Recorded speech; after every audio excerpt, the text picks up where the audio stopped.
আল্লাহর নবীর সাহাবী হযরত বিলাল, নাম শুনছেন কিনা? হযরত বিলাল আল্লাহর নবীর সাহাবী, এমন গরীব সাহাবী, বেঈমান উমাইয়ার বাড়িতে কাজ করে। বেঈমান উমাইয়া একদিন থেকে আল্লাহর নবীর সাহাবী জিকির করে। উমাইয়া ডাক দিয়া কয়, রে বিলাল, মুখে দিয়া কার নাম নাও? হযরত বিলাল কয়, আমি আমার মাওলা পাকের নাম নেই। উমাইয়া বেঈমান ডাক দিয়া বলে, বিলাল, তোর মাওলা আবার কে? বিলাল ডাক দিয়া কয়, তোর যে বানাইছে সেই আমার আল্লাহ। বেঈমান উমাইয়া বলে, এই কথা যেন তোর মুখে আর না শুনি। বেলালকে এই কথা বলার পর এতদিন বেলাল আল্লাহ আল্লাহ জিকির করছে, আল্লাহ আল্লাহ জিকিরের আওয়াজ আস্তে আস্তে ছিল। এতদিন বলার পর বেঈমান উমাইয়া কাউন্টার দেওয়ার পর বেলালের জিকির এখন আস্তে না, বেলাল জোরে জিকির করে। বেলাল জিকির করে উমাইয়া ডাক দিয়া কয়, রে বিলাল, মাওলা টাওলার জিকির চলবে না রে বিলাল, আমার কাছে থাকতে হলে মাওলা ভুলে থাকতে হবে। হযরত বিলাল কয়, সব ভুলে যাইতে রাজি, আমি আমার মাওলা ভুলতে রাজি না। আল্লাহ আল্লাহ ক্যা মুবারক নাম হ্যায়, আল্লাহ আল্লাহ আশিকুকা কাম হ্যায়। ঠিক কিনা বলে? এজন্যই মাওলা পাকের পাগল যারা পানির মধ্যে ডুব দিয়ে দেখে চতুর্দিকে পানি, ডানে তাকাইয়া দেখে পানি, বামে তাকাইয়া দেখে পানি, বামে তাকাইয়া দেখে পানি, উপরে তাকাইয়া দেখে পানি, নিচে তাকাইয়া দেখে পানি। এক পর্যায়ে বলতে থাকে, রে মালিক, চতুর্দিকে পানির মতো আমি তোমাকেই দেখি।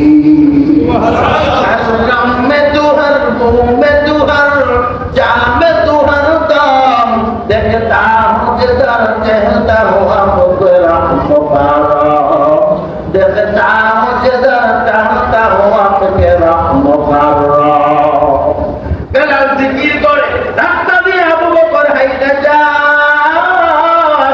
আবু বকর বেলালকে ডাক দিয়া কয়, এরে বেলাল, জিকিরটা আস্তে করো, উমাইয়া তোকে মারধর করে। হযরত বেলাল কয়, ও আবু বকর, কথা দিলাম আমি জিকির আস্তে করো। পরের দিন আবু বকর আবার যায়, বিলাল আগের চেয়ে আরো জিকিরের আওয়াজ বাড়াইয়া দিছে। আবু বকর কয়, রে বেলাল, তোকে না বলছি আস্তে জিকির করবি? হযরত বেলাল কয়, ও ভাই আবু বকর, আমি তো আস্তেই শুরু করি, কেমনে জানি আওয়াজ উঁচু হয়ে যায়। হযরত বেলাল ডাক দিয়া কয়, রে আবু বকর, আমি আমার মাওলার জিকির যখন করি আস্তে হয় না জোরে হয়, আমি বেলাল নিজেকে নিজে ভুলিয়া যাই। বেলাল জিকির করে, উমাইয়া ডাক দিয়া কয়, রে বেলাল, রে ধরিয়া পাহাড়ের মধ্যে নিয়ে যাও। উমাইয়া কর্মীরা বেলালের পাহাড়ের মধ্যে নিয়ে গেল। বেলালকে শাস্ত্রাইতে বেলালের পিঠের চামড়া গুলা পুড়িয়া গেল। এর মাধবদী এলাকার মুসলমান, এর নরসন্দী এলাকার মুসলমান, বলো তুমি আমি জিকিরের জন্য কি একটু কষ্ট পর্যন্ত করলাম কিনা? জিকিরের জন্য এত কষ্ট তুমি আমি করি নাই। জিকিরের জন্য বেলাল যে কুরবানি করেছি। জিকির এক পর্যায়ে বেলাল আল্লাহকে স্মরণ করতে গিয়া বেলালের পুরাটা শরীর রক্তাক্ত হইয়া গেল। হযরত আবু বকর বেলালকে ডাক দিয়া কয়, এর বেলাল, তোকে আমি কিনার জন্য চলে আসছি। আল্লাহর নবীর সাহাবী হযরত আবু বকর বেলালকে যখন কিনতে আসে, আল্লাহর নবী ডাক দিয়া কয়, এ আবু বকর, বেলালকে কিনতে যাও, এই নাও আমার থেকে কেউ কিছু টাকা নিয়ে আসবে। ওদের ময়দানে যেদিন আল্লাহ বলবে এর বেলালের খরিদ্দার কারা, আমি নবী পর্যন্ত বেলালের খরিদ্দার হইতে চাই। আবু বকরকে ডাক দিয়ে নবী বলে, আবু বকর তুমি বেলালকে আর কতটুকু চেনো? আমি নবী মেরাজে গিয়া আবু বকরের পায়ের হাঁটার পায়ের আওয়াজ পেয়েছি। আমি মেরাজে যাওয়ার পর আবু বকরকে ডাক দিয়া বলে, আমি বেলালের আওয়াজের আযানের আওয়াজ শুনতে পাই। আল্লাহর নবীর সাহাবী আবু বকর উমাইয়ার কাছে এসে বলে, উমাইয়া গরীব বেলালকে আর মানিস না। বেলাল ডাক দিয়া বলে, আবু বকর যতই আমাকে মারু, কারণ প্রতিটা জিকিরের ইশক আর মুহাব্বত আমি বেলালের প্রতিটা রঙে রঙে ঢুকিয়া গেছি। আমি বেলালকে যদি টুকরা করিয়া ফেলে তাইলে উমাইয়া আল্লাহর জিকির আমার থেকে দূরে সরাইতে পারবে না। আল্লাহর জিকির আমি বেলালের এমন পাগল হইছি, আল্লাহর জিকির থেকে কখনো আমাকে আলাদা করতে পারবে না।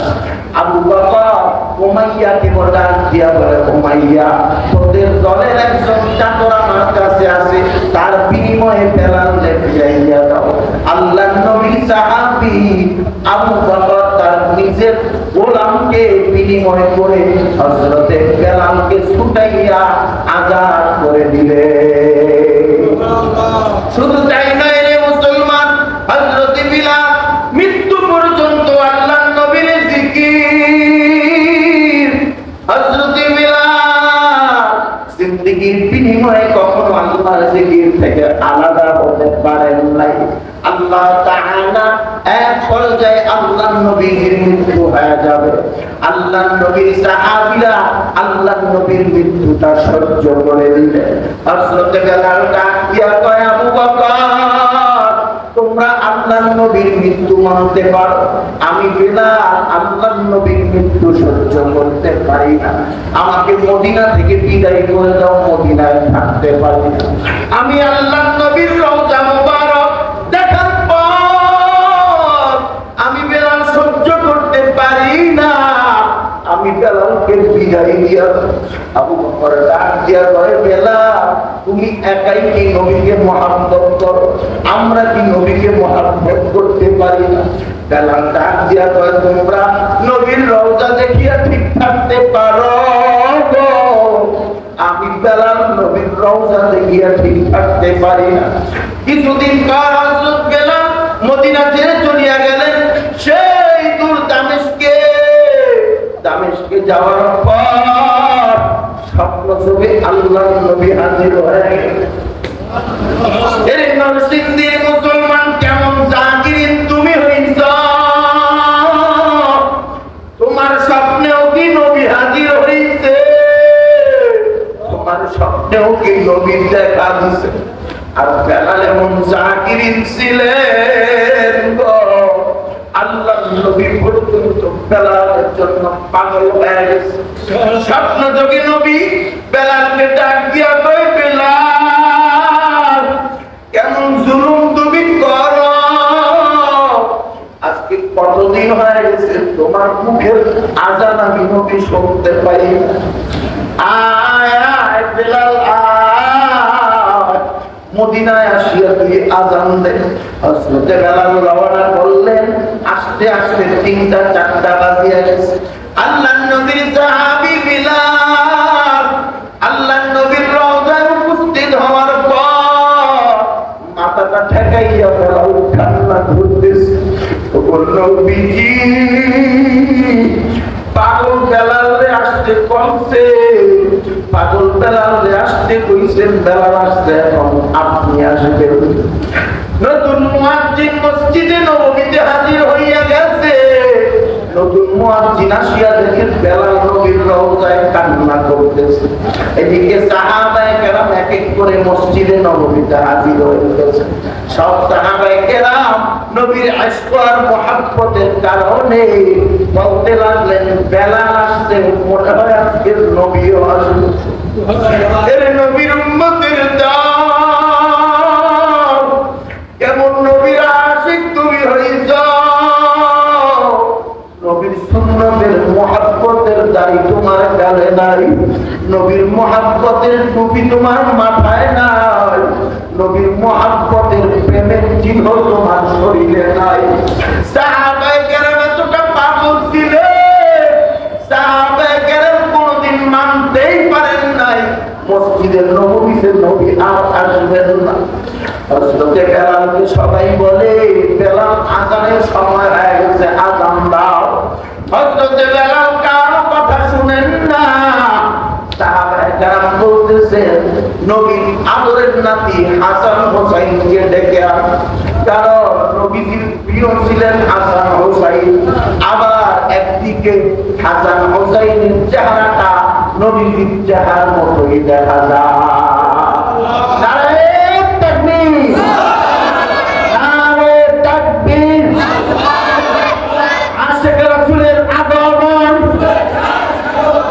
আলহামদুলিল্লাহ, হুজুর উপস্থিত হয়েছেন। যেটা বলতেছিলাম, আল্লাহর নবীর সাহাবী হযরত হাসান হোসাইন উপস্থিত হইছে। বেলালকে হাসান হোসাইন বলার পরে আল্লাহর নবীর সাহাবী বেলাল আযান দিয়া দিলেন। হযরত বেলাল যখন আযান দিতে গেলেন, হযরত বেলাল যখন আল্লাহু আকবারের ধ্বনি শুরু করলেন, সমস্ত মদিনার সাহাবীরা দৌড়ে মসজিদে নববীতে চলে আসলেন। আল্লাহর নবীর সাহাবীরা এক এক করে মসজিদে নববীতে হাজির। এদিকে আল্লাহর নবীর সাহাবী বেলাল আযান দিতে দিতে আশহাদু আন্না মুহাম্মাদার রাসূলুল্লাহ এই আওয়াজ দেওয়ার পর সাহাবী নিজেই মাটিতে বসিয়া পড়ে গেলেন। আল্লাহর নবীর সাহাবী বেলাল আযানে নবীর নাম মুখে নিতে পারেন না। আশহাদু আন্না মুহাম্মাদুর রাসূলুল্লাহ এতটুকু বলিয়া নিজেই মাটিতে বসিয়া পড়িয়া গেলেন। এরে নবীর উম্মতের দল, ঘটনা বড় লম্বা। এই বেলাল সহ্য করতে না পাইরা আবারও মদিনা থেকে চলিয়া গেলেন। কিছুদিন পর আল্লাহর নবীর সাহাবী বেলাল কলিজা ফেটে ইন্তেকাল করলেন। আলহামদুলিল্লাহ, আল্লাহ তাআলা যে আমাদের মতো কলিজা ফেটে আল্লাহর নবীর সাহাবী বেলাল ইন্তেকাল করলেন, দুনিয়াতে আর বেঁচে থাকতে পারলেন না, এমন বিরহ বেদনাওয়ালা আশিকে রাসূল তৈরি করে দেন। বলুন আমিন। আমাদের তো আশিকে রাসূল আমাদের ভিতরে নাই, দুনিয়াটাই পাল্টে গেছে। বলেন না কি হয়েছে? দুনিয়াটাই নাম দিছে বেদনা, দানায় ভরা। নাম কি দিছে? জোরে বলেন। দানায় ভরা নাম কি? রসে ভরা নাম কি? আনারস। তাহলে দুনিয়াটা উল্টে গেছে না? নবীর সুন্নত আছে, টুপি আছে, দাড়ি আছে, সব আছে। ওরে বানাইছে ওয়াহাবি, আর দাড়ি নাই, টুপি নাই, ফজর নাই, যোহর নাই, আসর, মাগরিব কিচ্ছু নাই। রাস্তায় ঘুরে আর বলে আমরা আশিকে রাসূল। কথা বলেন ঠিক কিনা? আমরা বলি তোরা যদি আশিকে রাসূল হও তাহলে আশিকে শয়তান কারা? কথা বলেন ঠিক না বেঠিক? আবার গাঙ্গায় আবার বলে কিরামান কাতিবিন, রোজা আসরের দিন আল্লাহর দরবারে যদি করে অভিযোগ, আমরা বলবো দুনিয়ায় ছিলাম লেখা বাবার লোক। আছে না নাই? এ বানা কয় কি দেখছেন নি? বাবা বানাবি, কাফরুল্লাহ বানা। কি কথা ঠিক না? তো আমিও তাদের সাথে বানাইছি। কিরামান কাতিবিন, রোজা আসরের দিন তোরা যারা ছিলি লেখা বাবার লোক, তোদের সুতা মাইরা কইব জাহান্নামে ঢুকবো। গানটা আসলে এমন না, বড় দরকার ছিল কিরামান কাতিবিন, রোজা আসরের দিন আল্লাহর দরবারে যদি করে অভিযোগ আমি বলবো দুনিয়ায় ছিলাম মুহাম্মাদের লোক। আপনাকে আমাকে আখেরি পয়গম্বর মুহাম্মদুর রাসূলুল্লাহ সাল্লাল্লাহু আলাইহি ওয়াসাল্লামের ফরমালিটি উম্মত না হয়ে অরিজিনাল যেটাকে বলে একদম খাঁটি অরিজিনাল অরিজিনাল আশিক রাসূল হওয়ার তৌফিক দান করুন। বলুন আমিন। ওয়া আখিরু দাওয়ানা আলহামদুলিল্লাহি রাব্বিল